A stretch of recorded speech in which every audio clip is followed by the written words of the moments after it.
I can make you walk again, the boy said. The millionaire laughed until the incredible happened. Beatriz Almeida had long given up hope. 3 years had passed since her life changed forever, and now she viewed the world from a completely different perspective. Evenings at Ibirapuera Park became her only refuge from the prying eyes and business meetings that stubbornly continued to occur. It was on one such evening that a blond boy, no older than 7, approached her wheelchair with a confidence that surprised her. I can make you walk again, the boy said, looking directly into her eyes. Beatriz let out a bitter laugh, the same one that had become her trademark in recent years. Dozens of specialists, renowned physical therapists, and doctors from other countries had tried to help her, all to no avail, and now a child appeared with such an absurd promise. Funny, she replied, adjusting the white blazer she always wore. And how are you going to do that, little one? The boy was unfazed by the sarcasm in her voice. Instead, he extended a small hand. My name is Pedro, and I know a secret. Beatriz looked doubtfully at the outstretched hand. There was something unexpectedly touching in the simplicity of the gesture. Hesitantly, she shook his hand. What secret? She asked, despite herself, with a hint of curiosity. A secret about you, Pedro replied with a seriousness unique to children. About why your legs stopped working. Beatriz's heart beat faster. How could this boy know anything about her? Her doctors had always said that her spinal cord was damaged in the accident, but Pedro spoke as if there was something more. Listen, Pedro, I don't know what kind of joke this is, but you fired my grandmother 4 years ago. Beatriz interrupted him. Donna Carmen Silva, a woman who had worked in her mansion for almost 15 years, knew every corner of the house and made her coffee exactly the way she liked it. How do you know that name? Beatriz whispered, feeling a tightness in her chest. Because my grandmother told me everything about you. She said that one day I would meet you and help. Help with what? Beatriz asked. Pedro smiled a sweet and mysterious smile. With being able to forgive. Beatriz felt as if lightning had struck her heart. Forgive. That was a word she had excluded from her vocabulary many years ago. A word that tormented her on lonely nights. I don't need forgiveness from anyone, she lied, her voice trembling. You don't need forgiveness from someone else, Aunt Beatriz. You need to forgive yourself. Pedro said with such warmth and intimacy that Beatriz's eyes filled with tears. No one had spoken to her like that in years, not since she had become the cold and calculating businesswoman everyone feared. You don't understand, boy. You don't know what happened. I do, Pedro replied. Grandma said you accused her of stealing your pearl necklace, the very one you're wearing now. Beatriz instinctively reached for her neck, touching the pearls she hadn't taken off since that terrible day. How did he know that? She wondered. She cried when you yelled at her in front of all the servants. Pedro continued. You said you didn't want to see her in the house anymore. Each word was like a dagger to Beatriz's heart. She remembered that day perfectly. The anger, the feeling of betrayal, the desperation of the missing necklace. And guess what else? Pedro continued, kneeling beside the wheelchair. Grandma said she forgave you that same day because she knew you were suffering a lot because of Uncle Ricardo. Her ex-husband's name escaped the child's lips, hitting her in the stomach. Ricardo, the man who had destroyed her life, her business, her trust in everything and everyone. How did he know about Ricardo? Grandma knew everything, Auntie. She knew he was stealing money from the company, that he sold your jewelry to cover his debts, and she even saw him take your pearl necklace on the last night you slept at home. The world spun around Beatriz. All the pieces of the puzzle she had refused to put together began to fit. Donna Carmen knew. She had always known. Why didn't she tell me anything, she asked. Because you didn't let her speak. Remember, you said you didn't want to hear empty excuses. Beatriz remembered that very well. She had been cruel and ruthless. Her pain from Ricardo's betrayal had turned into anger towards everyone around her. Where is your grandmother now? She asked, trying to keep her voice from trembling. Pedro lowered his eyes and, for the first time since the conversation began, looked like a real 7-year-old child. She's very sick, Auntie. She hasn't been the same since she left your house. My mom says she's dying a little bit every day. Beatriz's heart broke into pieces. Donna Carmen, the woman who was like a second mother to her, was sick because of her fault. Pedro, I need to see her. Can you take me to her? The boy shook his head. She doesn't want to see you, Auntie. She says you're too happy with your rich life to remember some maid. But I'm not happy, Beatriz exploded. I haven't been happy in years, not since she left home. Nothing made sense anymore. Pedro looked at her intently as if evaluating the sincerity of her words. Do you really want to walk again? Of course I do. Every day I dream of walking again. Then you need to do something very difficult. What exactly? You need to remember who you were before all this suffering. Remember the woman my grandmother loved like a daughter. Beatriz closed her eyes, trying to silence the painful memories Pedro was evoking. But it was impossible. The memories flooded back like a torrent. Donna Carmen arriving every day at 6:00 a.m. with a smile on her face. Donna Carmen taking care of her when she had the flu. Donna Carmen, the first to know she was pregnant with Julia, her daughter who lived in the United States. She's my family, Beatriz whispered. And you were her family too, weren't you? Pedro said. That's why she never hated you, even after what happened. But I was awful to her. I humiliated her in front of everyone. That's why you need to forgive yourself. Grandma has long forgiven you. Now it's your turn. Beatriz opened her eyes and looked at Pedro with desperation. I don't know how to do that, Pedro. I don't know how to forgive myself. I can teach you, the boy said, extending his hand again. But you have to trust me. This time, Beatriz didn't hesitate. She firmly grasped Pedro's hand as if it were a rope that could pull her out of the abyss she had fallen into. What do I need to do? First, you have to come here, to the park, every day, always at the same time, at 3:00 p.m. For now, only that. Yes, and you have to tell me a good story about my grandmother every day. For the first time in a long time, Beatriz smiled genuinely, and that smile lit up her face. I have many stories to tell. Pedro let go of her hand and began to walk away. Pedro, wait, Beatriz called out. How will I find you? Where do you live? The boy stopped and turned. You don't need to look for me, Aunt Beatriz. I'll always be here when you come. With those words, he disappeared among the park's trees, leaving Beatriz alone with her thoughts and a strange feeling in her chest. For the first time in 3 years, she felt something akin to hope. That night, Beatriz couldn't sleep. Her mind was filled with memories of Donna Carmen. She remembered how the maid always meticulously made her bed, placing small flowers from the garden on the nightstand. She remembered how she made chamomile tea when Beatriz came home tired and irritated after meetings. But the most painful memory was of the day everything changed. Beatriz had returned home after learning about Ricardo's financial betrayals. She was ruined, devastated, and unable to find her pearl necklace in the jewelry box, she simply exploded. She accused Donna Carmen without even asking her, screaming, humiliating, saying terrible things. And the worst part was that deep down, she knew Carmen was incapable of stealing anything, but she needed someone to blame for her pain, and the maid was there. The next day, Beatriz arrived at the park 15 minutes before 3 o'clock. Her wheelchair was placed exactly where she had talked with Pedro. She was nervous, anxious, with a mix of anticipation and fear. Precisely at 3 o'clock, Pedro appeared, strolling through the park. He carried a small school backpack and smiled. You came, he said, genuinely happy. I told you I would. Pedro sat on the grass next to the wheelchair and crossed his legs. Now, tell me a good story about Grandma. Beatriz took a deep breath and began. When your grandmother came to work for us, I was 8 months pregnant with Julia. It was my first pregnancy, and I was terrified, knowing nothing about babies or childcare. Pedro listened attentively, as if every word was a treasure. Donna Carmen sensed my fear on the very first day. She came up to me and said, Donna Beatriz, you will be the best mother in the world, because I will teach you everything my mother taught me when I had children. And she really taught me everything. How to bathe a baby, how to calm Julia, how to make purees. She sat with me at night when the baby wouldn't stop crying. Ricardo traveled a lot, and often it was just Donna Carmen and I taking care of Julia. Pedro smiled. Grandma always said you were like the little sister she never had. Really?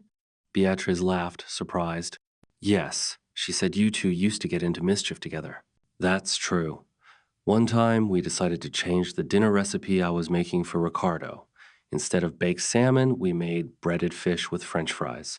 He was so puzzled that he asked if I was sick. Why did you do that? Because he had been rude to Donna Carmen the day before, and we wanted to play a trick on him. Pedro clapped his hands, laughing. Grandma never told me that story. She only said you were a team. Yes, exactly. That's why it hurt so much what I did.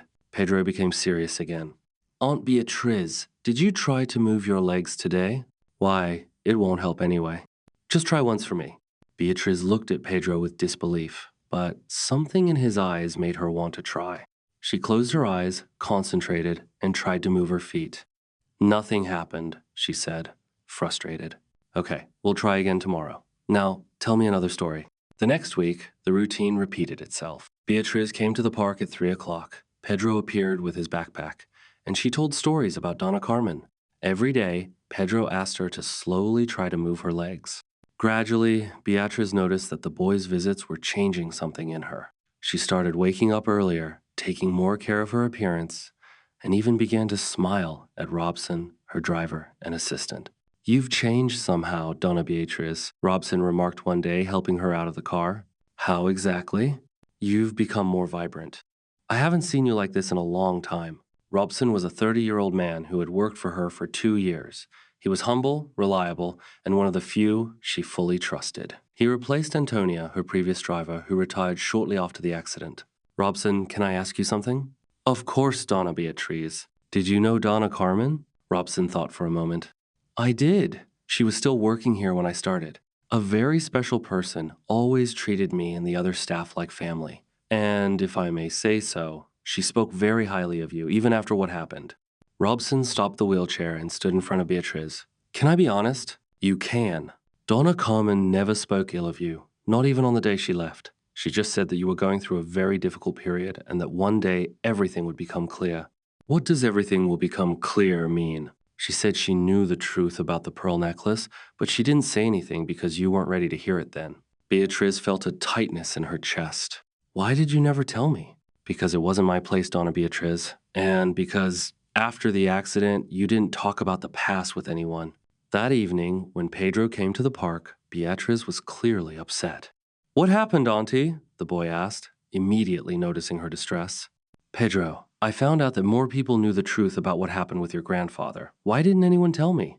Pedro sat on the grass and was silent for a moment. Because you weren't ready to hear, Auntie. Grandma always said that everything has its time. But I could have corrected the mistake much earlier. Do you think it would have changed anything? Pedro's question caught Beatriz off guard. How so? Do you think if I had known the truth then, I would have handled the situation better?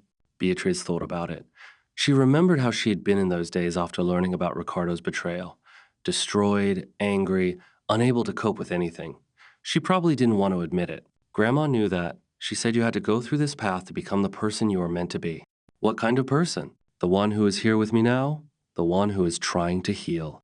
Beatriz looked at Pedro with admiration. How could a 7-year-old girl possess such wisdom? Pedro, can I ask you a personal question? You can. Where are your parents? Pedro's face clouded slightly.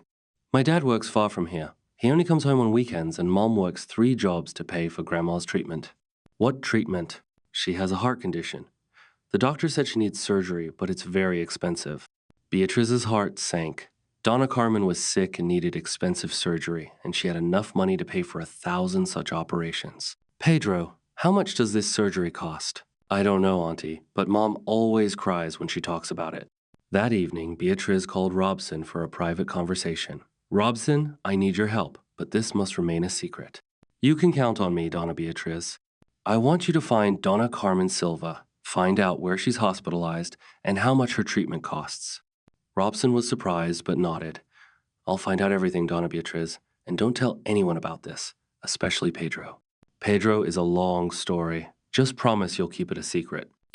Promise. The next day, Beatriz came to the park with a different kind of excitement.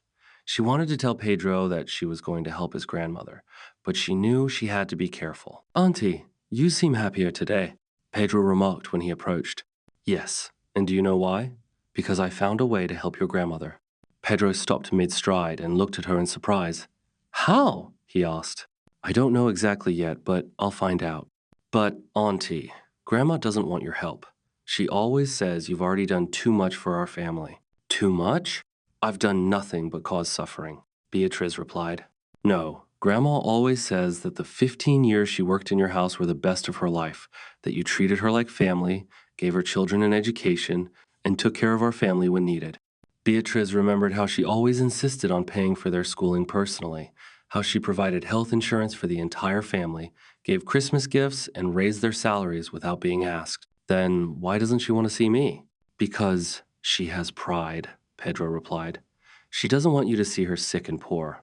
But I don't care. I know. And deep down, she knows it too, but she's afraid. Afraid of what? Afraid that you're still angry with her. I was never angry with her, Beatrice said. I was angry with myself. Pedro smiled. Then you need to find a way to show her that.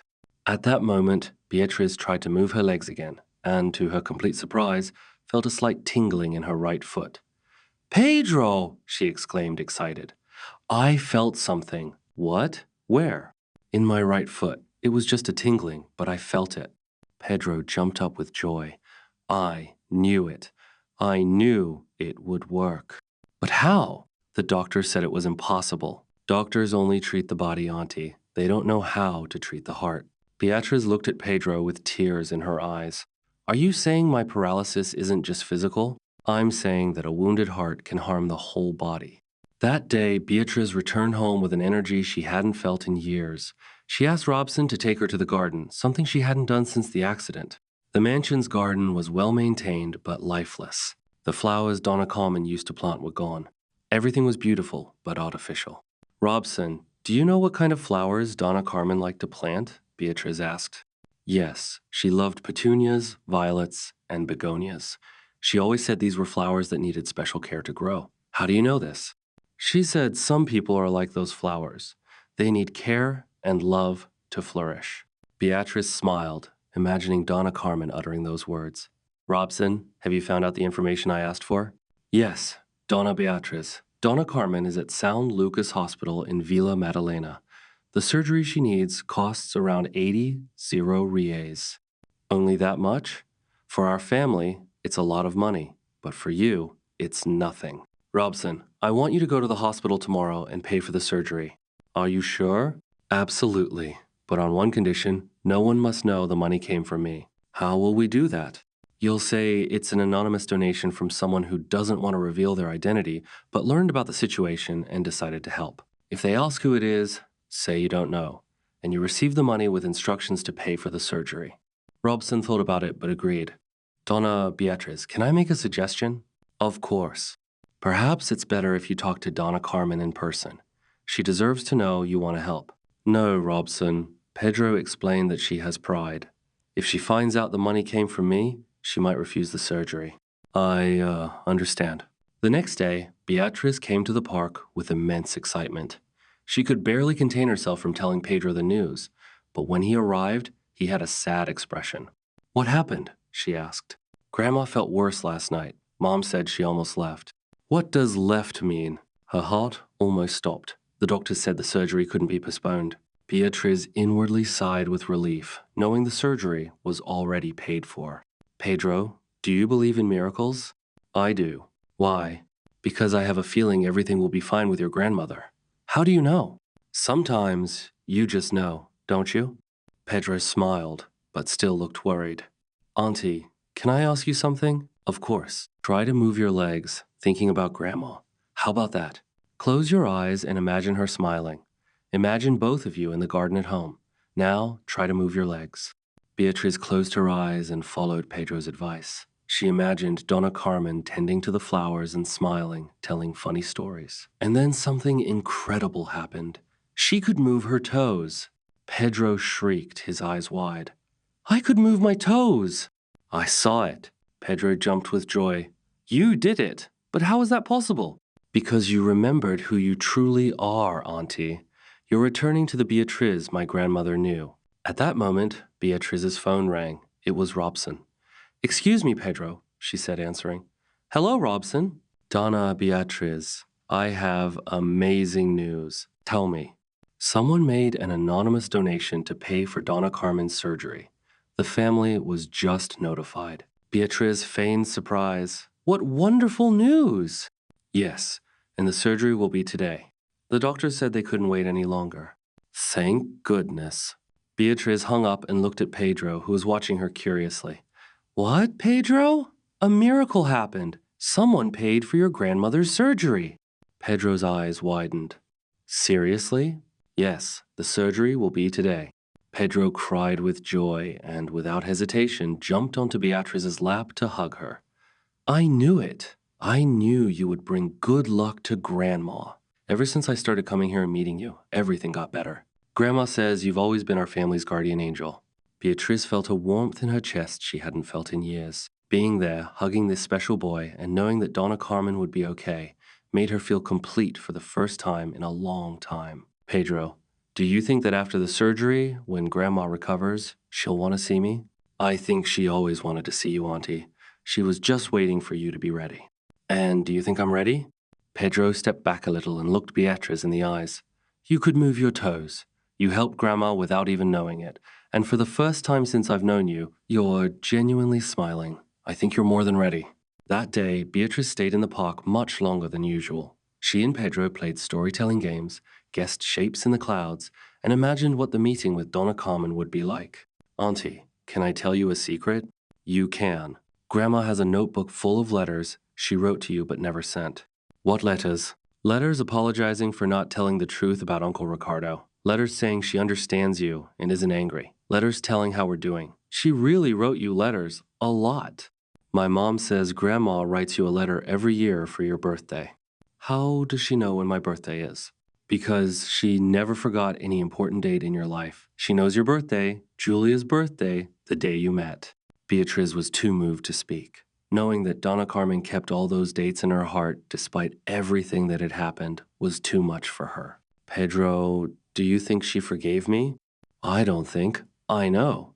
Because when she talks about you, her eyes shine just like yours when you tell stories about her. That evening, Beatriz asked Robson to drive her to buy flowers. She wanted to send a bouquet to the hospital to wish Donna Carmen good luck with the surgery. What flowers do you want? Petunias, violets, and begonias. And put a card that says, just for you to bloom again, from a friend who never forgot you. Are you sure you don't want to sign it? She was asked. Yes, I want her to understand who sent the gift. While choosing the flowers, Beatriz remembered how Donna Carmen always said that each flower had its own personality. Petunias were cheerful and bright, violets were delicate but resilient, and begonias were generous, blooming year-round with good care. Just like people, Beatriz thought, each with their own individuality, but all needing care and love to flourish. The next day, Pedro ran to the park, shouting with joy, Aunt Beatriz! The surgery was a success! Grandma is fine! Beatriz felt an immense relief wash over her entire body. What wonderful news! How is she feeling?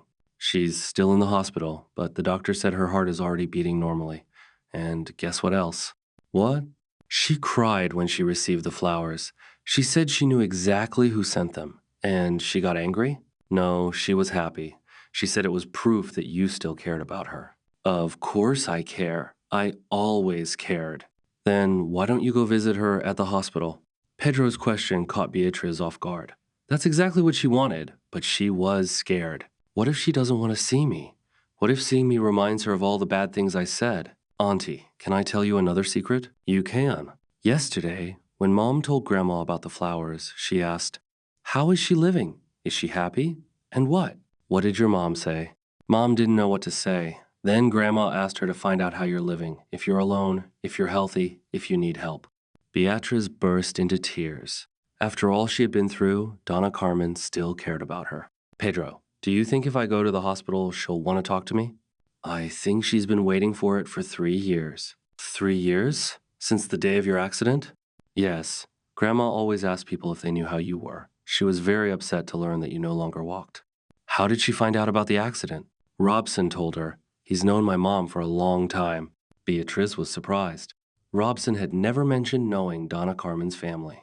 Robson knows your mom? Yes, they went to school together when they were kids. That's how he found out Grandma was sick. Another piece of the puzzle fell into place in Beatriz's mind. Robson had known about Donna Carmen for a long time but had never said anything. Perhaps out of respect or waiting for the right moment. Pedro, do you think I can go to the hospital today? You can, but Grandma is still weak after the surgery. Maybe it's better to wait until tomorrow. You're right. Will you come with me? Of course. Grandma will be even happier to see me with you. That night, Beatriz barely slept. She was excited, nervous, but also full of hope. It felt like her life would change forever tomorrow. The next morning, she woke up early and asked Robson to drive her to the hair salon. She wanted to look beautiful for her meeting with Donna Carmen. "You're glowing today, Donna Beatriz," Robson remarked while driving. "Robson, can I ask you something?" "Of course." "Why did you never say you knew Donna Carmen's family?" Robson sighed. "Because it wasn't my place, Donna Beatriz. I knew that when the time was right, everything would resolve itself." "You always knew Pedro was her grandson?" "I suspected it from the first mention of his name, but I only confirmed it when I found out where Donna Carmen was hospitalized." "Didn't you find it strange that a 7-year-old boy approached a stranger in the park?" Robson smiled. "Donna Beatriz, after 2 years of working for you, I've come to understand that the most important things in life often seem like coincidences, but in reality, they're destiny. Do you believe in destiny?" "I do. And I think your meeting with Pedro was no coincidence at all." Beatriz thought about it, finishing her hair. Maybe Robson was right, and everything that had happened was part of a grand plan. In the afternoon, she met Pedro at the park. As always, he was full of energy. "Ready to visit Grandma?" "Ready, but I'm nervous." "Why?" "What if I don't know what to say? What if I cry?" Pedro interrupted, placing his small hand on her shoulder. "Auntie, you know exactly what to say. The heart always knows." On the way to the hospital, Beatriz tried to prepare herself, but her mind was blank. When they reached Donna Carmen's room, she asked Robson to stop outside the door. "Pedro, can you go in first and tell her I'm here?" "I can, but, Auntie, you shouldn't be afraid. Grandma loves you very much." Pedro entered the room, and Beatriz heard his cheerful voice announcing that he had brought a special guest.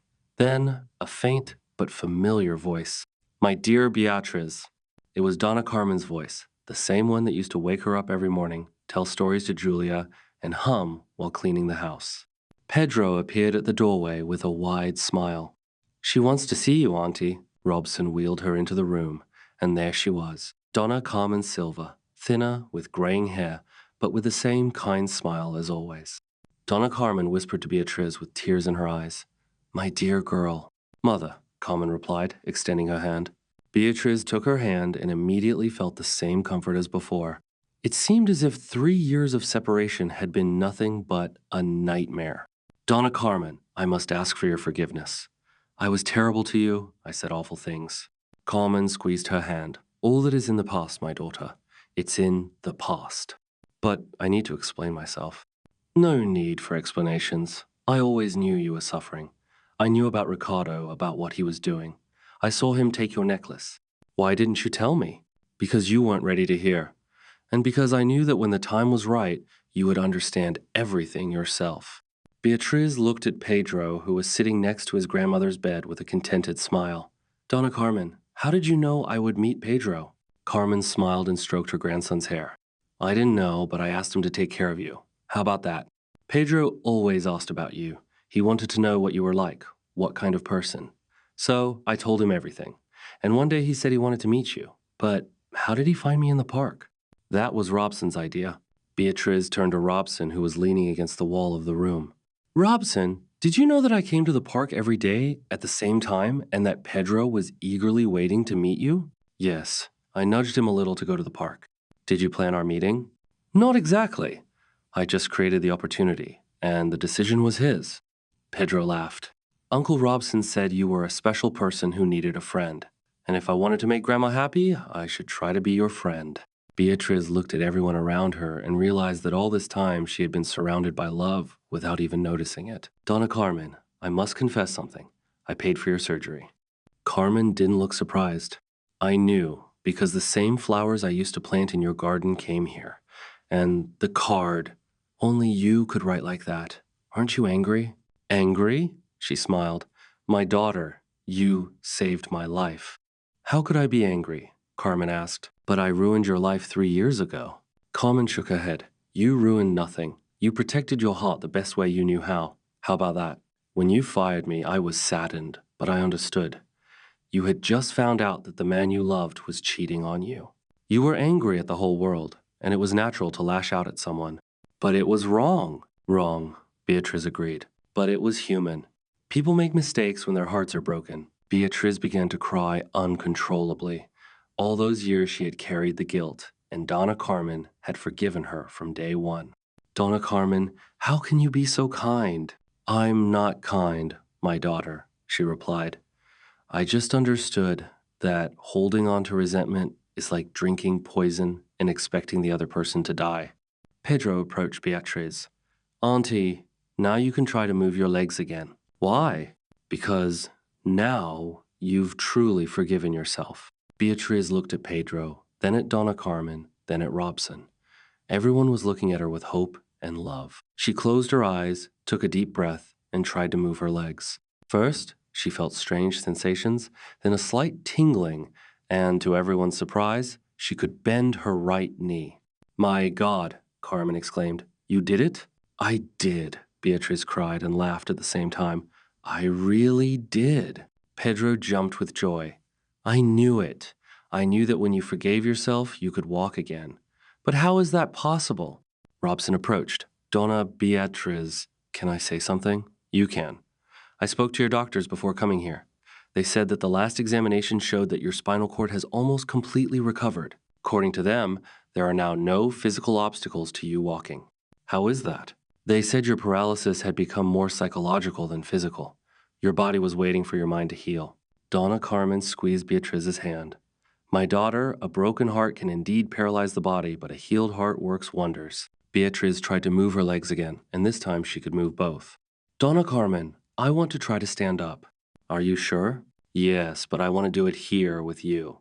Robson and Pedro helped Beatriz stand up from her wheelchair. Her legs trembled and were weak after 3 years of immobility, but she could stand. I'm standing, she exclaimed with emotion. I'm really standing, Donna Carmen cried in the hospital room. My girl did it.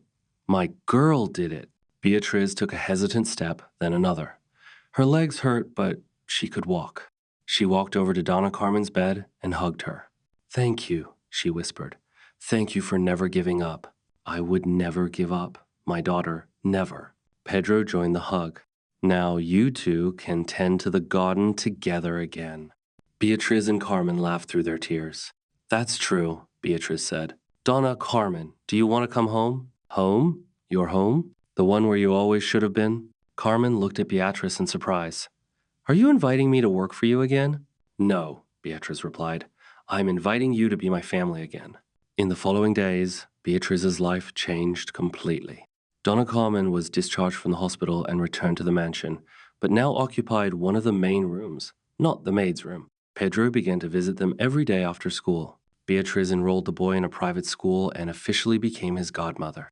With the help of physical therapists, Beatriz fully recovered her ability to walk in a few weeks. Her first solo walk was in the mansion's garden, where she and Donna Carmen planted the same flowers as before. Donna Carmen, can I ask you something? Of course, my daughter. Why did you always believe I would recover? Carmen smiled, digging in the soil where she had just planted a petunia. Because I knew your heart, Beatriz, and I knew that beneath all that pain, there was still a lot of love. How did you know that? Even on the day you fired me and yelled at me, I saw tears in your eyes, and tears only come from those who still know how to love. Pedro, who was playing in the garden, approached them. Grandma, tell Aunt Beatriz about the letters. What letters? Beatriz asked. Carmen blushed. It's not important.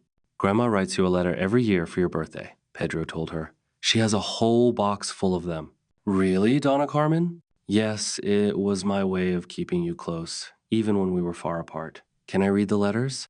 If you want. That day, Carmen brought out a shoebox full of letters, more than 15 of them. Some yellowed with age. Beatriz read them one by one, crying with every word. They were letters full of love, forgiveness, and longing. Letters about family, grandchildren, and life. But most of all, she was touched by the last one, written a few months earlier. My dear Beatriz, today you are 47, and I think of you as always. Yesterday, Pedro asked me if you were happy, and I didn't know what to answer. I hope so. I hope you found the peace you deserve. These 3 years without you have been the most difficult of my life. Not because I held a grudge. I forgave you that same day, but because I missed my daughter, my heart. I know you're suffering, my girl. I know you blame yourself for what happened, but I want you to know, you don't have to carry this burden alone. If you ever want to find me, I'll always be here. Happy birthday, my daughter, with all the love in the world, Carmen. When Beatriz finished reading, she hugged Donna Carmen and said, Now I am happy. Finally, I am happy. A few weeks later, Beatriz decided to make a surprise. She called Julia in the United States. Mom, what a surprise! How are you? Julia, I have news. What? I can walk again. Silence on the other end of the line. How? Walk again? It's a long story, daughter, but the important thing is, I'm well. And also, Donna Carmen is back home. Donna Carmen? Mom, what's going on? I finally learned to forgive myself and realized that family isn't just about blood. Mom, I don't understand anything. You better come home to explain in person. Julia arrived in Brazil a week later. Seeing her mother walking normally, she hugged Donna Carmen like a second mother and met Pedro. She understood everything. Mom, you're completely different, Julia said, watching Beatriz smile while playing with Pedro in the garden. How so? You're light, happy. I haven't seen you like this in a long time. Because I finally understood an important thing. Forgiveness is not what we do for others, it's what we do for ourselves. That evening, they had dinner together. Beatriz, Julia, Donna Carmen, Pedro, and Pedro's mom, who was invited to meet the family. During dinner, Pedro asked a question. Aunt Beatriz, do your legs still hurt? No, Pedro. I no longer feel pain, not even in my heart. Beatriz smiled, looking at everyone at the table, especially Pedro, who was in her heart. 2 months later, Beatriz made an important decision.